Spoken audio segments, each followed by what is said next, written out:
Igitondo cyiza kuri mwese,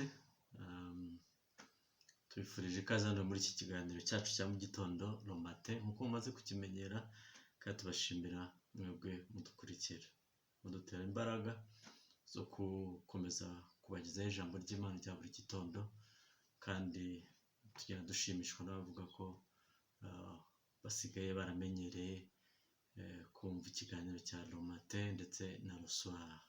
Gusa muratwihanga na roswara ntabwo iri kuboneka neza bitewe n'uko brother Adrian urimo yidutegurira ntabwo muri iyi minsi afite ubushobozi bwo gufata amashusho neza, ariko nibwira ko mu minsi mike azaba yagarutse ku murongo. Hanyuma turabashimira cyane ko mukunda ijambo ry'Imana, nicyo kibanza.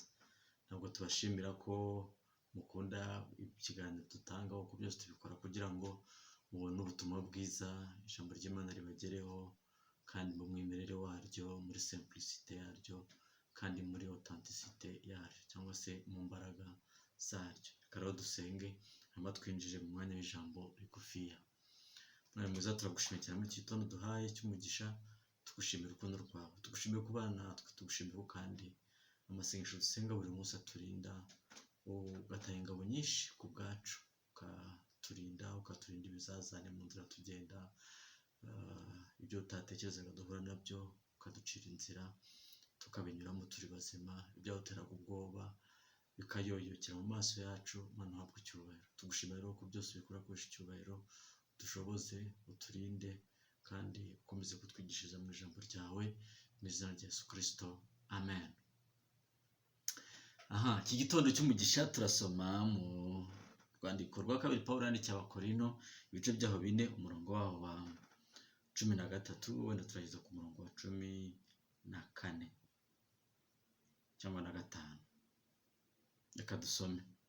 Ariko dufite uwo mutima wizera uvugwa mu byanditswe ngo, nizeye nicyo cyatumye mvuga. Natwe turizeye nicyo gituma tuvuga. Tuzi yuko iyazuye umwami wacu Yesu izatuzurana nawe kandi izatwishyirana namwe. Burya ibyo byose bibaho ku bwanyu, kugira ngo uko ubuntu bw'Imana burushaho gusaga, abe ariko n'ishimwe rya benshi rirushaho gusaga, ngo Imana ihimbazwe. Uyu munsi muri iki gitondo ndifuza ko tuganira ku ijambo rivuga ngo ibyo tunyuramo byose bidutegurira umurimo runaka Imana iba yaradushyize imbere ngo tuzawukore cyangwa se tuzawugenderemo. Niyo mpamvu tudakwiye kwinubira ubuzima runaka tunyuramo, nubwo ari igihe dushobora kubunyuramo bukatugora, bukatubera ibibazo bikomeye, ugasanga umuntu araninuba, ariko burya iyo urebye neza aribyo usanga ubuzima bwacu bw'uyu munsi ari igiteranyo cy'ibyo twanyuzeho mu bihe byatambutse. Kugira ngo tumaze iminsi twibaza impamvu urupfu rushobora kuza rugatwara umwana mutoya umaze imyaka 2 ababyeyi bari bakeneye. Rero tubana n'abakristo bamwe bibaza, bagatangira guquestioninga Imana, bavuga ko Imana itadukunda kubera ko Imana itwaye umwana mutoya. Ariko turabizi neza ko umubumbyi ntabwo ikibumbano cye gishobora kumuquestioninga cyangwa se kumubaza ibibazo byinshi, kuko umubumbyi niwe ugenza ikibumbano uko ashaka. Ngira ngo n'abakristo benshi bajya bibagirwa ko dufite inshingano ikomeye cyane yo kubaha ubumana, Ntabwo dukwiye kuza imbere y'Imana dufite ibibazo byinshi, bimwe na bimwe ari n'ibibazo by'imfabusa. Kuko niba twaravuze ngo turi abakristo, dukwiye no kumenya ngo ese abakristo bizera iki ku bijyanye no gutabaruka, ku bijyanye no kuva mu mubiri, ku bijyanye no kwizera, ku bijyanye. Kuko ikintu gitangaza ni ukubona umuntu uvuga ko ari umukristo agera kuri bimwe agasa nkaho atorera, agasa nkaho imyizerere ye itandukanye cyane n'iy'ubukristo. Ibyo rero nibyo twita dualism, cyangwa se kugira impu zombi. Kandi mu buryo bw'Imana no mu bukristo ntabwo twemerewe kugira impu zombi, ahubwo tugomba kugenda mu murongo umwe, ari umurongo w'ubukristo, kuko nicyo twavuze twizera. Ntabwo twizera indi myizerere itari ubukristo. Ubwo turi abakristo rero twebwe reka tugendere muri iyo myizerere ya gikristo kugira ngo tubashe no kuvuga ijambo ry'ubukristo ryo kwizera Kristo. Tutagera kuri bimwe tukavuga ijambo ry'ubukristo, twagera ku bindi tukavuga ibitajyanye n'ubukristo. Aho ngaho tuba tugaragaje neza ko tutazi ibyo twizera. Niyo mpamvu rero mbabwira ngo ibyo ngibyo by'ibibazo tudasobanukiwe neza, tutazi ibisobanuro byabyo, tubasha kumenya ibisubizo dutanga, ndagira ngo mbabwire ngo byose Imana ibifitiye ibisubizo, kandi nta kintu na kimwe dushobora kunyuramo cy'ubuzima Imana itazagikoresha kubw'icyubahiro cyayo. Ndagira ngo nkubwire ngo yaba ari ibibazo by'ubuzima unyuramo, byaba ari ibizazane, byaba ari difficulté y'ubuzima unyuramo, ubukene, ubushomeri, kubura akazi, abandi bakakabona kandi wowe mwakoranaga ukabona akaguca mu myanya y'intoki, atari nuko uri umuswa, atari nuko udashoboye. Ibyo byose Imana ibifite impamvu yabyo. Niyo mpamvu ijambo ry'Imana tubwira ngo ku bakunda Imana byose hamwe bifataniza hamwe kubazanira ibyiza. Byose bifataniriza hamwe kutuzanira ibyiza. Niyo mpamvu wanditse Pawulo yandikira Abakorinto ababwira ngo tuzi yuko yazuye umwami Yesu izatuzurana nawe kandi izatwishyirana namwe. Burya ibyo byose bibaho ku bwanyu kugira ngo ubuntu bw'Imana burusheho gusaga, abe ariko n'ishimwe rya benshi rirushaho gusaga ngo Imana ihimbazwe. Vuga ngo ibyo byose tunyuramo uko byagenda kose birushaho kuzamura icyubahiro cy'Imana, kandi natwe birushaho kutugira bashya, birushaho kutugira beza, birushaho gutuma twumva ko uko byagenda kose Imana itazabura kudutabara kugira ngo turusheho gukora umurimo iduhamagarira. Rero ntimucogore, ntucogozwe n'ibyo unyuramo. Uko byagenda kose yazuye Kristo nawe zagutabara. Uko byagenda kose yabanye n'abacu batubanjirije mu byo kwizera nawe izabana nawe. Ntabwo ari wowe yahana, ntabwo ari wowe yareka, ntabwo ari wowe yareka kugira ngo usufure cyangwa se ube mu buzima buri miserable. Ariko icyo bigusaba ni ukwizera.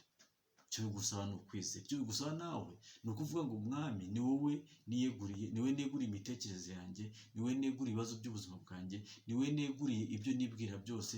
Hanyuma iyo utangiye kuvuga ngo Mwami ni wowe neguriye ibibazo byanjye byose, usanga noneho ubuzima bwawe butangiye kugengwa n'indi mbaraga itari imbaraga y'umubiri, ahubwo ari imbaraga ya Mwuka. Ndagira ngo nkubwire ngo uko byagenda kose, aho waba uri hose, aho waba wicaye hose, ikibaya waba urimo cyose, umwobo waba urimo wose, ndababwiza ko Kristo ari kumwe nawe kandi azerekana imbaraga ze zikomeye mu gihe gikwiye. Ntushidikanye rero, ntushidikanye ubumana bitewe n'igihe urimo, kuko Satani n'abambari be bazageza kukubwira ko bidashoboka, hanyuma bakunyuze indi nzira. Ariko ndagusabye kugira ngo ntiwemere gucibwa intege n'ibibazo by'ubuzima unyuramo bya buri munsi, ahubwo wowe ushikame ku kwizera ariko Kristo, hanyuma umubwire ngo nibyo ntashoboye kumva, nzi ko ari mu mugambi wawe mwiza wo kugira ngo ntabimenya uyu munsi wa none. No kuba hari ibyo udasobanukiwe, reka utangire kumva ngo nabyo ni byiza.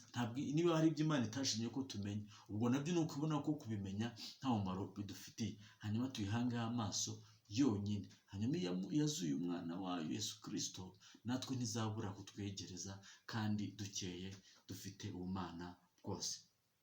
Kristo arakugirire neza, we gushidikanya ubumana, we kwibaza ibibazo by'imfabusa, we kumva ko Kristo ari kure yawe, we kumva ko ibyo utumva bisobanuye ko Kristo atazutse cyangwa se atariho, cyangwa se ko nta mirimo yakora ku bwawe. Oya, ibyo ngibyo ni ibibazo by'imfabusa ku bakristo. Ndagusabye kugira ngo wowe wizere. Kwizera ni ukumenya ko udashidikanya rwose ko ibyo udashobora kurebesha amaso ko Imana ishobora kubikora. Niko wanditse igitabo cy'Abaheburayo yavuze. Ndagira ngo ngusabe kugira ngo wizere, kandi nkubwira ngo burya ibyo byose bibaho ku bwanyu, ibyo byose bibaho ku bwacu, ibyo tunyura byose bibaho ku bw'inyungu zacu, kugira ngo ubuntu bw'Imana burusheho gusaga, abe ariko n'ishimwe rya benshi cyangwa se ishimwe ryacu rirushaho gusaga ngo Imana ihimbazwe. Ibitubaho byose rero bitubaho ku bw'icyubahiro cy'Imana. Ibitubaho byose ntabwo ari accident. Ibitubaho byose umwami wacu Yesu aba yemeye ko bitubaho. Twe rero gucogora, twe kwitotomba, twe kwitotombera situasiyo y'ubuzima turimo, ibyo tunyuramo, byaba ari uburwayi, byaba ari ubukene, byaba ari kuzahazwa, kwaba ari ugutukwa, kwaba ari ugutotezwa, ibyo byose nitubinyuramo tugatsinda, byanze bikunze nta kabuza icyubahiro cyacu mu gihe gikwiriye kizazamurwa kandi satani azamwara agira isoni kubera ko yaturwanije agasanga turi ubwoko bufite intsinzi bugendana intsinzi kuko Kristo ari we uturwanirira iminsi yo kubaho kwacu. Ugire rero umunsi mwiza kandi akunyenze kugira ngo ibyo urimo unyuramo byose ukomere ushikame ntuve mu ruge kandi Kristo akomeza kurwanirire kugeza ku musozo. Reka dushime. Mwamushimwe cyane kuko nta kitubaho na kimwe utakizi kandi ntabwo wemera ko tubaho nk'intama zidafite umwungeri. Turagusabye rero kugira ngo ukomeze kuturwanirira ibyo tunyuramo bya buri munsi, ari ibiturushye, uburwayi, ubushomeri, ubukene n'ibindi byose by'ubuzima butandukanye. Mwami mwiza, turagusabye kugira ngo ubane natwe muri ibyo byose biduca intege, bidusubiza inyuma, bigatuma twibaza ibibazo bimwe na bimwe by'imfabusa bidafite aho byatugeza, ahubwo bidusunikira mu kutizera. Uduhe imbaraga yo kukwizera, kugusobanukirwa n'uburyo ki ubumana bwawe butandukanye cyane n'ubumuntu bwacu, kugira ngo intege nke zacu zuzuzwe nawe kandi dushoboze kugenda nawe dukiranuka mu izina rya Yesu Kristo. Amen. Ugire umunsi mwiza rero kandi mukomeze ku biganiro mubonye bibagezeho, mujye mubiha n'abandi bumva ubutumwa bwiza kuko niyo ntego yacu muri uyu mwaka. Imana ibahe umugisha. Bye.